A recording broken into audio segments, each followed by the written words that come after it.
Hai, selamat pagi. Salam sejahtera kepada anda di luar sana. Anda sedang menonton Awani Pagi bersama saya, Jijik Ahmad dan juga Naila Huda. Dan hari ini hari Ahad, 27 Disember. Maksudnya dalam masa 3 hari lagi kita akan melangkah ke tahun 2021 dan pastinya ini adalah satu hujung minggu yang panjang. Masih lagi anda di luar sana merasai detik-detik ataupun mood bercuti tu lagi kan. Naila masih lagi mood Christmas ke atau macam mana? Saya rasa saya dah mula masuk mood untuk memasuki tahun baharu. Hujung tahun pastinya banyak yang kami nantikan, perkembangan yang kita harap juga memberi bayangan kepada pemulihan negara dengan kita menjangkakan ketibaan vaksin COVID-19. Itu yang antara kami akan sentuh pada jam ini di Awani Pagi dengan berita-berita utama yang anda perlu tahu sebelum kita memulakan hari kita pada hujung minggu ini. Dan kita nak mulakan dengan sedikit perkembangan satu isu yang juga mendapat perhatian orang ramai. Tapi sebelum itu kita juga nak lihat apa yang juga mendapat perhatian pada muka depan akhbar tempatan pada muka depan New Sunday Times, Prevent Holiday Surge.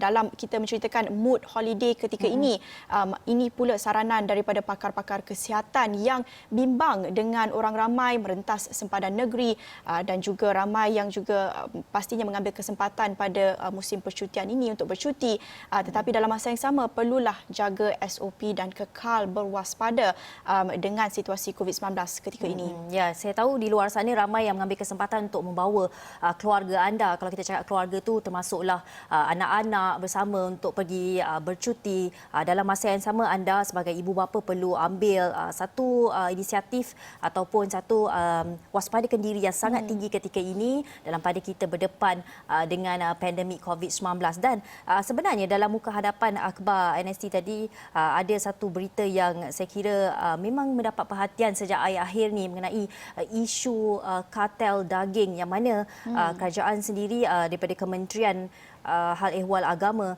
turut mengatakan akan mengadakan sesuatu untuk terutamanya menambah baik piawaian halal, terutamanya membabitkan daging dan produk daging yang diimport.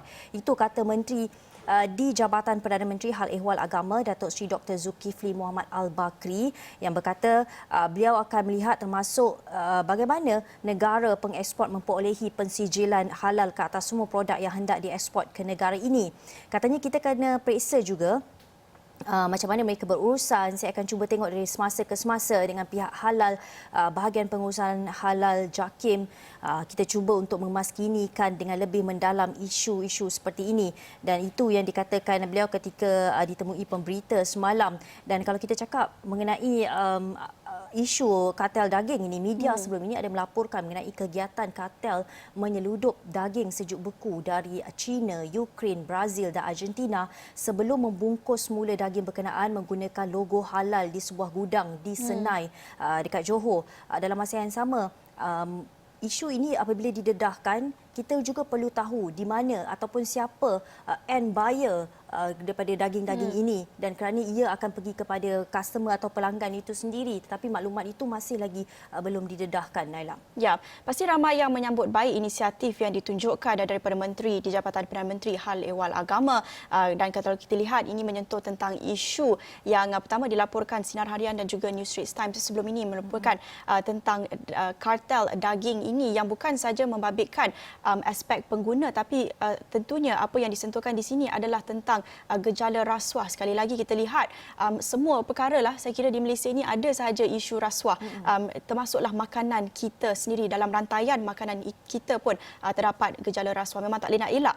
Jadi di sini bukan saja perlu mungkin campur tangan pihak Jabatan Perdana Menteri Hal Ehwal Agama, tetapi ramai juga pihak yang menekankan campur tangan SPRM untuk menyiasat dakwaan rasuah dan penipuan yang berlaku sehingga menjejaskan kebersihan dan keselamatan makanan kita sendiri. Jadi sangat penting untuk kita terus ikuti perkembangannya, apa langkah seterusnya yang diambil untuk memastikan isu ini tidak lagi berlaku pada masa depan. Dan seperti yang dikatakan Gigi, ramai yang inginkan ketelusan, transparansi, siapa yang turut terlibat, apa antara syarikat, apa antara produk-produk, nama produk yang terlibat dalam kes tersebut, supaya kita sebagai pengguna dapat membuat pilihan yang lebih bijak, supaya kita juga dapat elak sebarang makanan yang kita tak tahu sah atau tidak, bukan saja status halalnya tetapi keselamatan dan kebersihannya itu sendiri. Itu antara laporan yang kami bawakan di astroawani.com berhubung dengan isu karta daging. Nah, kita juga nak dengarkan sendiri apa kenyataan daripada Timbalan Menteri di Jabatan Perdana Menteri Hal Ehwal Agama berhubung isu kartel daging ini. Kita dengarkan. Kita tahu bahawa yang bekerja di bahagian halal JAKIM ini dengan staf yang sangat minima. Tetapi apa yang berlaku isu kartel daging yang tak jelas halal haram ini bukan sahaja melibatkan penguatkuasaan halal di peringkat JAKIM.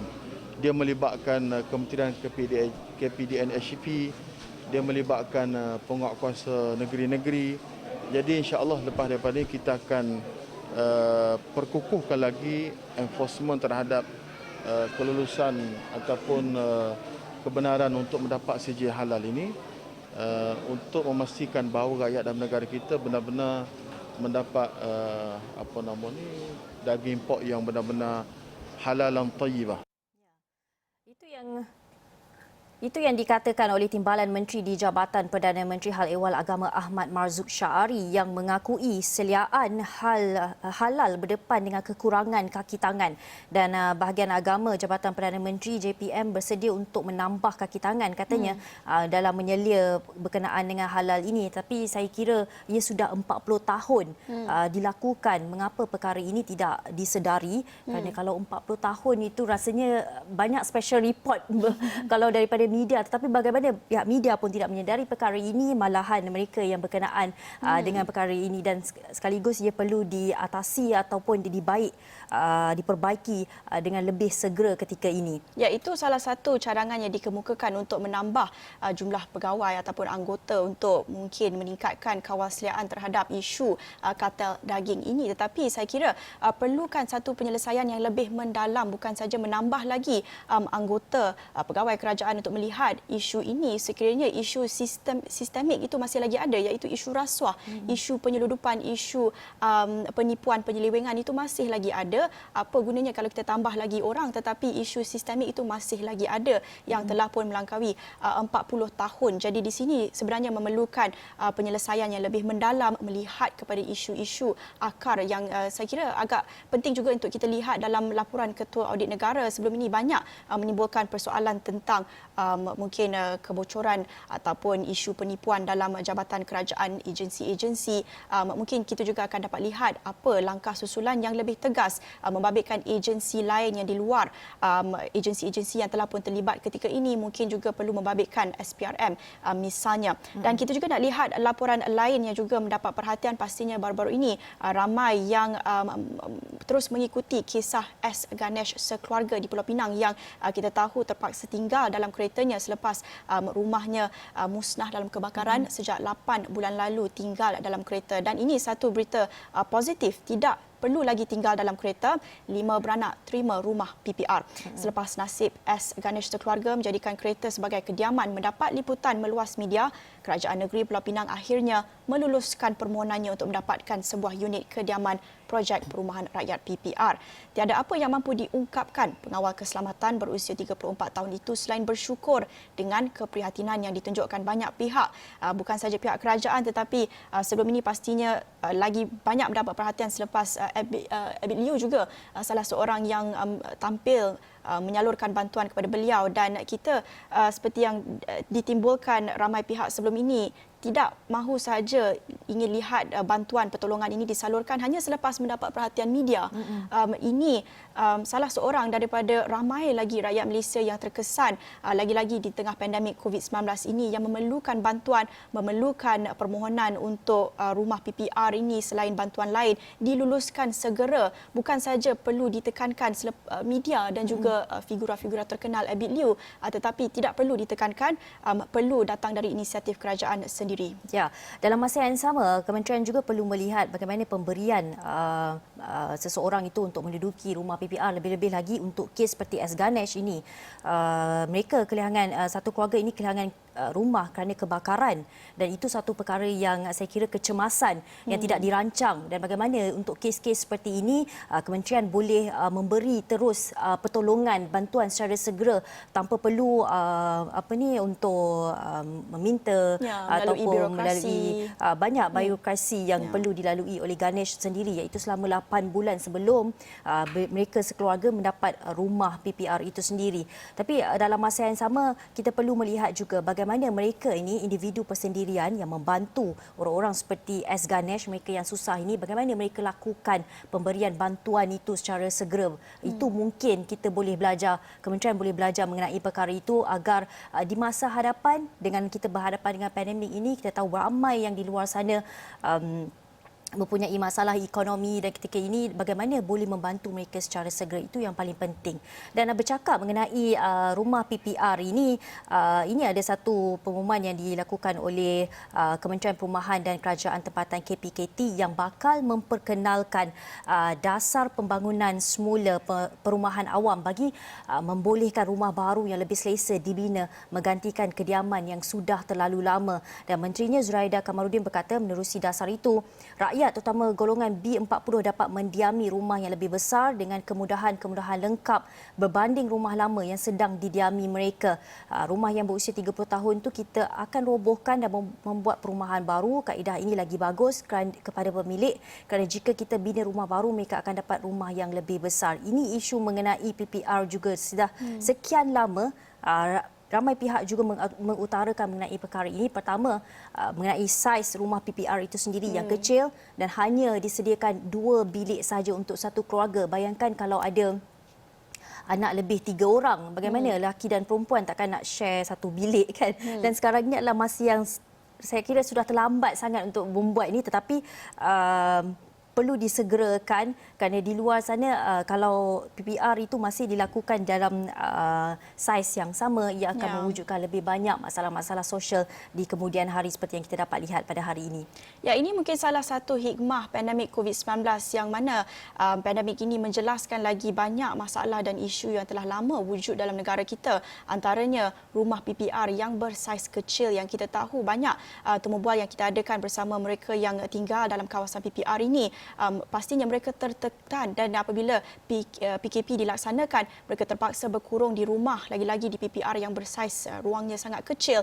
Pastinya itu mendatangkan isu-isu masalah mental, kesihatan mental mereka pastinya terkesan sepanjang pandemik COVID-19 ini. Jadi sangat penting untuk kita segerakan isu ini, tetapi dalam masa yang sama kalau kita lihat semula kisah S. Ganesh tadi, ruang itu bukan satu persoalan. Yang lebih utama adalah untuk mendapatkan akses itu sendiri. Jadi dalam masa yang sama kita harap dengan pembaharuan projek PPR ini, dalam masa yang sama kita juga dapat lihat proses pentadbiran, proses birokrasi itu, permohonan itu dapat juga dilicinkan, diselaraskan supaya dapat betul-betul membantu mereka yang memerlukan. Sebelum ini kita juga ada lihat laporan mereka yang sebenarnya tidak tergolong dalam B40, sebenarnya berpendapatan agak tinggi tapi masih lagi tinggal di PPR dan kemudian disewakan kepada orang lain. Itu merupakan satu isu juga yang berlaku di kawasan PPR ini yang perlu juga mendapat perhatian. Jadi kita harap pembaruan penyelesaian isu-isu PPR ini dilihat dengan secara lebih menyeluruh,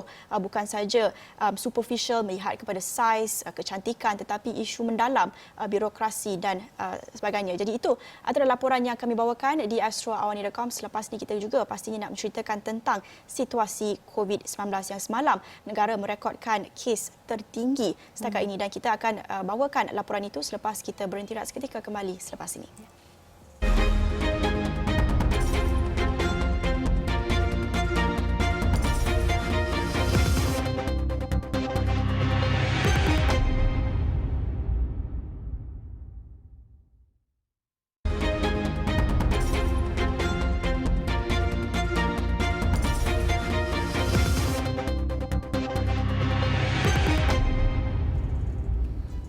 Bertemu kembali di Awani Pagi. Semalam negara merekodkan kes harian COVID-19 tertinggi sejak COVID-19 ini melanda negara pada Februari lalu. Kita menyaksikan semalam 2,335 kes baharu iaitu rekod baharu negara dan ini menjadikan kes keseluruhan yang direkodkan dalam negara adalah sebanyak 103,900 kes dan kes tertinggi yang pernah dicatatkan sebelum ini adalah 2,234 kes pada 10 Disember lalu dan daripada kesemua kes ini 11 kes adalah kes import manakala selainnya adalah penularan dalam tempatan dan kita juga lihat dalam masa yang sama jumlah kes sembuh adalah sebanyak 874 dengan 2 lagi kematian baharu direkodkan semalam dan juga mereka yang dirawat di unit rawatan rapi ICU adalah 108 dengan 50 daripadanya memerlukan bantuan pernafasan.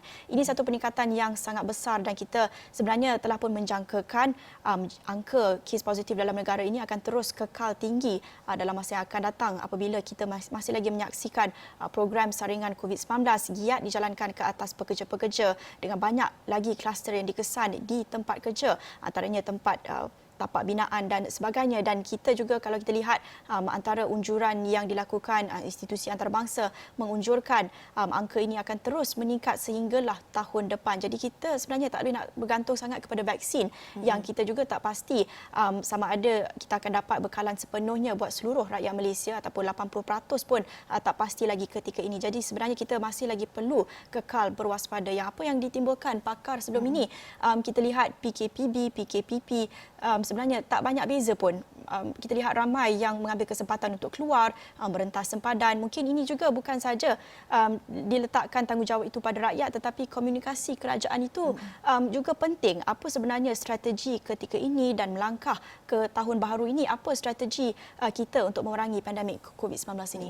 Ini yang disuarakan oleh Profesor Madya Dr. Malina Osman, pakar kesihatan awam Fakulti Perubatan dan Sains Kesihatan UPM yang mengatakan bahawa orang ramai dinasihatkan supaya mengurangkan aktiviti merentas negeri atau pulang ke kampung dalam tempoh negara menunggu untuk menerima bekalan vaksin COVID-19. Ini jelas pakar risau dan bimbang akan perkara ini sebab kes kita lihat makin hari makin meningkat dan katanya langkah-langkah pencegahan serius perlu dipatuhi dalam tempoh 1 atau 2 bulan bagi mengelakkan keadaan yang lebih kritikal. Bagaimanapun jelas Dr. Malina, KKM telah pun menyediakan pelan strategik bagi menghadapi sebarang kemungkinan sekiranya berlaku peningkatan kes secara mendadak dan katanya saya ingat kalau nak bercuti tanpa melibatkan mana-mana kampung ia tidak begitu menjejaskan. Bagaimanapun memang kita ada perlu menziarahi banyak majlis.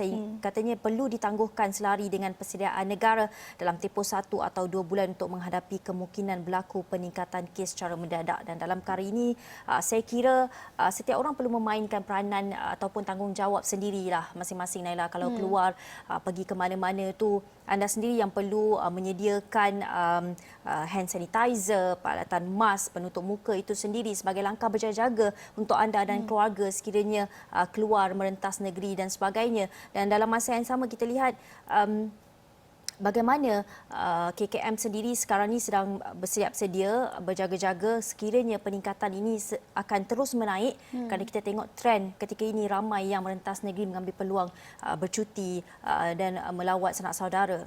Ya, kita tahu ini merupakan musim percutian dan menjadi kelaziman pada hujung tahun. Pastinya inilah masa untuk kita bercuti, balik ke kampung dan sebagainya. Dan kita juga nak lihat daripada sudut yang lain, iaitu keselamatan juga ketika kita merancang untuk balik ke kampung. Ini juga satu mungkin saranan yang boleh kita sampaikan jika anda membuat perjalanan yang jauh.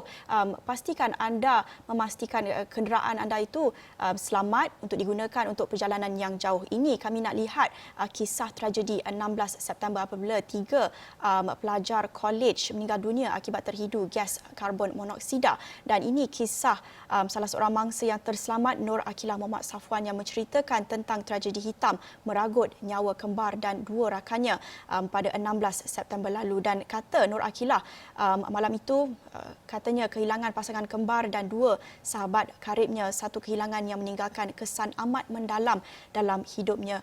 Nur Akilah merupakan satu-satunya mangsa yang terselamat tidak menyangka persetujuan bersama untuk berehat sebentar di stesen minyak di Lebuh Raya Plus dekat Permatang yang sehingga mengakibatkan 3 daripada mereka maut keracunan gas karbon monoksida. Dan kita menyaksikan pasangan kembar dan juga dua sahabat meninggal dunia selepas ditemui tidak sedarkan diri dalam kenderaan pelbagai guna MPV. Dan kisah ini mencuri perhatian orang ramai kerana kita bukan pertama kali lihat kes meninggal dunia ketika berada dalam kereta yang ramai menyangkakan tertidur. Dan itu sangkaan orang ramai, tanggapan terhadap mereka ini. Ramai juga yang menyalahkan mereka tidak menjaga aspek keselamatan. Kenapa mereka boleh tertidur dalam kereta. Tetapi sebenarnya apa yang dijelaskan Akilah di sini, sebenarnya mereka tidak tidur pun. Katanya tiada seorang di antara mereka yang tidur ketika itu, semuanya masih sedar. Tahu-tahu mereka dikejutkan oleh pihak keselamatan dan juga mereka dibawakan ke hospital dan kemudiannya 3 daripada mereka disahkan meninggal dunia. Jadi kita lihat di sini ramai yang sangat cepat untuk menyalahkan mereka tertidur, tetapi sebenarnya ini merupakan kes keracunan, mereka terhidu gas karbon monoksida dalam kereta mereka. Ya, cerita ini dikongsikan Nur Akilah selepas 100 hari perkara itu berlaku 16 September lalu dan kita lihat bagaimana dirinya memang pun tertanya-tanya mengapa perkara itu berlaku kerana dalam penceritaannya mengatakan bahawa ketika dia ingin tidur tu masih dia mendengar lagi rakan-rakannya berbual. Maksudnya mereka tidak ada perancangan untuk tidur atau berehat di dalam kereta ketika itu.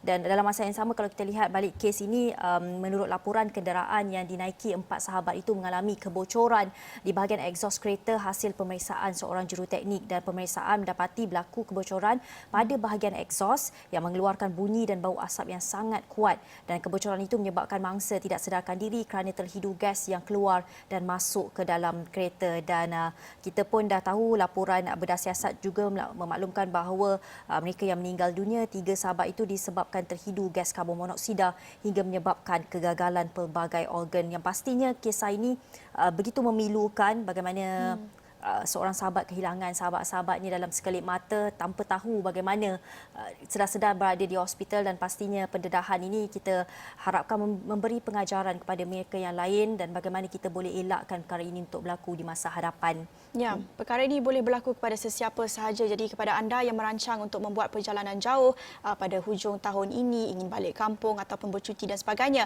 pastikan kenderaan anda selamat. Cek dulu di workshop sama ada selamat atau tidak, ada kebocoran dan sebagainya sebelum anda membuat perjalanan itu. Kita tahu menjelang hujung tahun ini pasti ramai yang merancang untuk bercuti. Selain itu juga masih lagi perlu kekal berwaspada dengan pandemik COVID-19. Dan kita nak menceritakan tentang tahun baru ini. Kita berbaki hanya beberapa hari sahaja sebelum kita melangkah ke tahun baru 2021, tetapi kita nak lihat juga sepanjang tahun ini bukan sahaja dibayangi pandemik COVID-19, tetapi mungkin ramai yang juga sudah terlupa sebenarnya kita patutnya mencapai wawasan 2020. Dan kalau kita lihat semula sangat menarik apa yang telah pun dirancang sebelum ini bagi mencapai status kemajuan pada tahun 2020 ini. Sebenarnya ada satu kapsul masa ataupun time capsule yang ditinggalkan bekas pemimpin negara kita. Wawasan 2020 kita tahu ilham bekas Perdana Menteri Tun Dr. Mahathir Mohamad yang mensasarkan Malaysia mencapai status negara maju pada tahun ini. Jadi tidak hairanlah apabila generasi yang membesar dengan lagu Wawasan 2020 itu teruja dan tak sabar-sabar untuk sampai ke tahun ini. Tetapi apa yang sebenarnya kita terlupa tentang kapsul masa ini, satu laporan yang sangat menarik dibawakan wartawan kami. Kita lihat ada yang ditanam oleh Tun Dr. Mahathir sendiri, kapsul masa di Putrajaya, atau lokasi tepatnya sebenarnya adalah di Taman Putra Perdana. Mungkin anda sendiri boleh lihat kapsul masa ini ataupun monumen yang ditinggalkan di sini. Ramai yang tahu tentang kisah kapsul tersebut. Kita juga nak lihat 3 lokasi yang yang dilawat oleh wartawan di sini yang ada tertanamnya kapsul masa, antaranya di Menara Kuala Lumpur, Taman Putra Perdana dan juga di bangunan bursa di Ibu Kota, berdekatan saja dengan kami di sini. Dan kita sangat menarik untuk kita imbas semula sepanjang tahun-tahun ini sejak tahun 90-an sehinggalah sekarang ini. Sepatutnya kita telah pun mencapai wawasan 2020 ini, Gigi. Ya, visual yang anda saksikan ini merupakan detik bekas Perdana Menteri Tun Dr. Mahathir Mohamad menanam kapsul masa di Putrajaya pada 29 Ogos 1995, dan kapsul masa tersebut mengandungi beberapa salinan dokumen penting termasuk kertas kabinet berkaitan pembangunan Putrajaya. Dan mengikut perancangan rancangan ia sepatutnya dibuka pada 29 Ogos tahun ini. Namun sehingga kini sudah menghampiri 2021 ia masih belum dibuka. Apa yang pasti kita semua rakyat Malaysia teruja untuk melihat isi kandungan kapsul tersebut yang saya kira disimpan rapi sejak 25 tahun lepas dan kita tak tahu apa mungkin yang ditulis di dalam kapsul berkenaan dan bukan saja Tun Dr. Mahathir yang terlibat, Datuk Seri Anwar Ibrahim juga menulis sebagai bekas Menteri Kewangan pada ketika itu menulis kapsul masa dan diletakkan di bangunan Bursa. Dan yang pastinya wartawan kami Daudin Daud membawakan mengenai perkara itu, laporan penuhnya, laporan 1 dan 2 anda boleh lihat di Astro Awani dan saya kira itu saja yang kami dapat kongsikan pada Awani pagi pada hari ini. Terima kasih kerana menonton. Dengan itu saya Jijak Ahmad. Dan saya Nala Huda. Salam hormat.